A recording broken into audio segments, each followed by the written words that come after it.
어제 우리가 함께 나누었던 말씀은 드보라 선지자가 바락이라고 하는 이스라엘의 군대 장관에게 명하죠. 다볼산으로 가라. 스불론 자손과 납달리 자손 10,000명을 이끌고 가서 이제 너는 시스라와 맞서서 싸워라, 이렇게 이야기를 했습니다. 이 가나안에는 그 가나안 왕 야빈에게는 철병거 900대가 있었습니다. 장갑차, 오늘날로 말하면 전차, 탱크, 이런 철병거 900대를 가지고 전황을 완전히 흐트러 놓는 그런 전략을 펼치면서 보병들을 다 몰살시키고, 그의 전쟁에서 패한 적이 없죠. 그러니까 이 기숑 강가에서 항상 전쟁을 했을 거예요. 거기서 전투를 하면은 철병거 900대로 상대의 모든 전력을 무력화시키는 그러한 왕이었습니다. 그에게는 군대 장관이 있었는데 시스라라고 하는 장관이 있었어요. 악하게 그지없는 사람이고, 또 이 사람은 철병거 900대를 아주 기가 막히게 운영을 잘했어요. 그래서 이 시스라라고 하는 사람이 있는 한 이스라엘은 그 가나안 왕 야빈의 그 세력에서 벗어날 수가 없는 그런 상황 가운데 있었습니다. 이 바락이라고 하는 사람, 이 바락이라고 하는 군대 장관, 이스라엘의 군대 장관인데, 이 사람도 시스라와 싸우는 것을 굉장히 두려워했습니다. 드보라 선지자가 하나님의 음성을 듣고 너 빨리 가서 저 야빈의 군대를 쳐라, 다볼산으로 가가지고 전쟁하라, 이렇게 명령하는데도 안 가는 겁니다. 왜? 무서우니까. 자기도 이 철병거 900대가 어떻게 운영이 되고 어떻게 몰살시키고 이런 작전이나 이런 것들을 알고 있기 때문에 섣불리 가지 못하고 안 가고 있으니까 이제 드보라 선지자가 왜 안 가냐, 빨리 가라, 하나님께서 승리를 주신다고 하는데 왜 안 가냐, 어서 가라, 이렇게 재촉을 하는 이야기가 나오죠. 그러나 이 다볼이요, 이거는 학습된 불신입니다. 계속된 경험을 통해 가지고 학습된 불신. 그래서 저 철병거 900대를 상대할 수가 없는데요, 공연히 나만 가서 군사들과 함께 싸우다가 나만 그리고 우리 군대만 죽으면 어떻게 합니까? 이렇게 그들의 강함을 알고 자기의 자금을 아는, 그래서 이 바락이요, 가질 못했습니다. 이 사람은 이름의 뜻이, 바락의 이름의 뜻은 번개예요. 번개, 벼락. 굉장히 능력이 있죠. 능력도 있고 군대도 있고 싸움도 잘하고 훌륭한 장군이에요. 그럼에도 불구하고 상대가 너무 뛰어나니까, 철병거 900대가 너무 강하니까 학습된 불신. 나만 죽으면 어떻게 하나? 우리만 죽으면 어떻게 하나? 당신도 우리와 같이 가십시오. 당신이 나와 함께 하지 않으면 나는 가지 않을 것입니다. 그래서 여자를 전쟁터에 끌어들이는 거예요. 남자는 막 불안해서 이러고, 여자는 내가 같이 가주겠다. 나도 네가 죽는다면, 그 전쟁에서 네가 죽는다면 나도 죽는 것이다 하면서 내가 같이 가겠다. 이 여자가 담대하게 나가는 것을 우리가 보죠. 드보라 선지자가 같이 가는 것입니다. 그래서 전투가 벌어졌습니다. 다볼산에서 매복하고 있다가 이제 기숑 강가로 이제 가나안의 군대가 철병거 900대가 나왔어요. 이 기숑 강가는 이 가나안 사람들의 아주 전쟁의 무대입니다. 이 전 평지거든요. 기숑 강가가 평소에는 평지였다가 우기 때에는 여기가 강가가 되는 거죠. 범람하고 강가가 되는 건데, 근데 우기가 아닐 때에는 여기는 평지예요. 여기는 항상 자기들이 전쟁에서 승리하는 자리예요. 기숑 강가에서 이제 철병거의 900대가 있는데 이제 이 이스라엘 군대가 내려와서 싸우는 그런 형국이 되는 것이죠. 근데 이 자리에서 하나님께서 승리를 주십니다. 비를 내리셔가지고 평소에는 그 자리가 평지지만 비가 내리면 범람이 일어나고 기숑 강가가 되는 거거든요. 그랬을 때 모래뻘이 되고요. 모래뻘이 되고 진흙도 있겠죠. 그래서 그것이 마차를 운영하기에는 굉장히 부적절한, 마차가 이 바퀴가 다 그 진흙에 혹은 모래에 다 빠져가지고 움직일 수가 없게 되는 것이죠. 무용지물입니다. 철병거 900대가 순식간에 무용지물이 되고 이스라엘의 군대가 이제 압승을 하게 되는 것이죠. 그래서 이 시스라는 내려가지고 도망을 쳤어요. 마차에서 내려서, 병거에서 내려서 이제 혼자서 도망을 친 것입니다.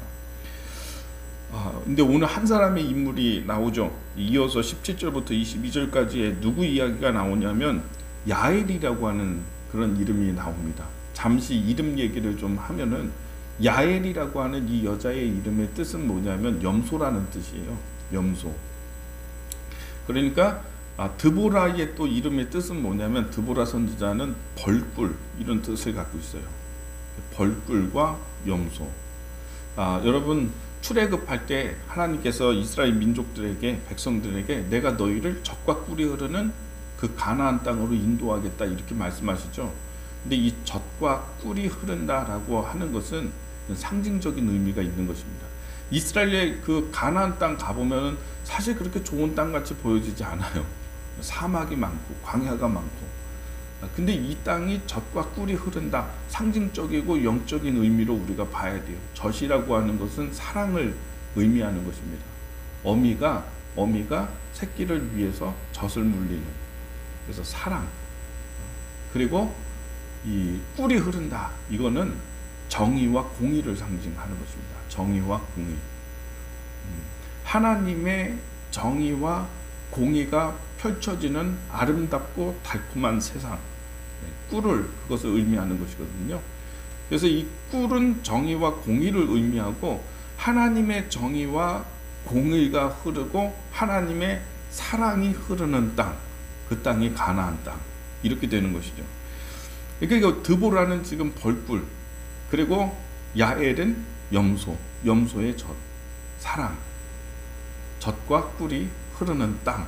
이 유비가, 이게 딱 대비가 정확하게 되는 그런 이야기다라고 우리가 생각해 볼 수 있는 것이죠.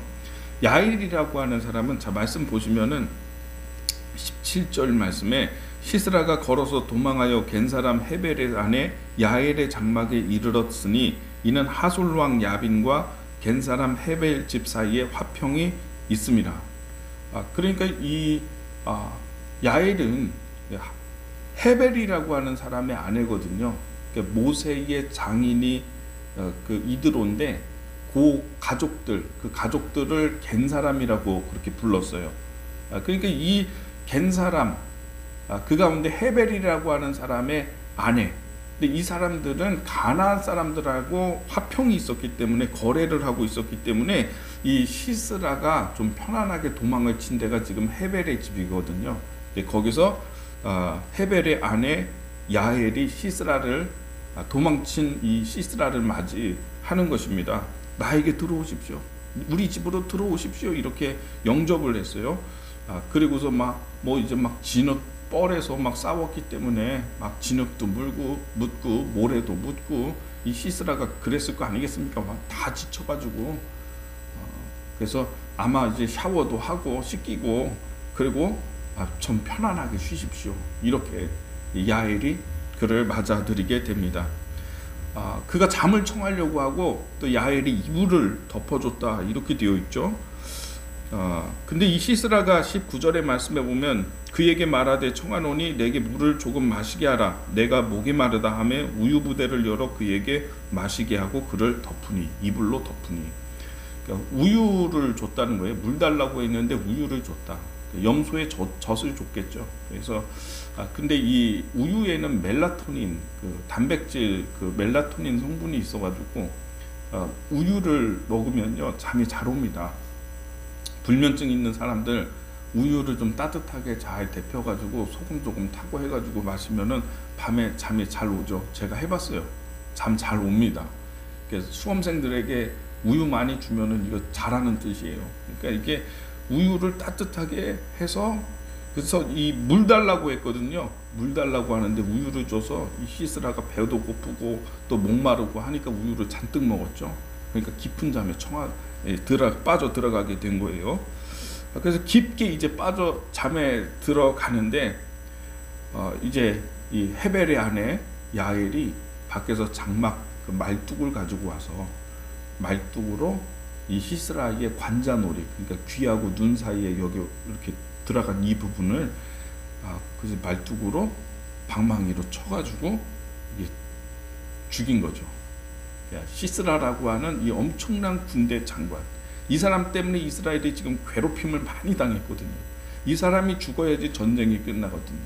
근데 이 야엘이라고 하는 사람이 자기에게 기회가 왔을 때 그를 맞아들이고 그를 우유를 먹게 해가지고 편안하게 잠들게 한 그런 상태에서 정말 용기 있게 그 장막에 쐐기 말뚝으로 박아서 이렇게 처리했다. 오늘 이게 이야기가 나오는 것입니다.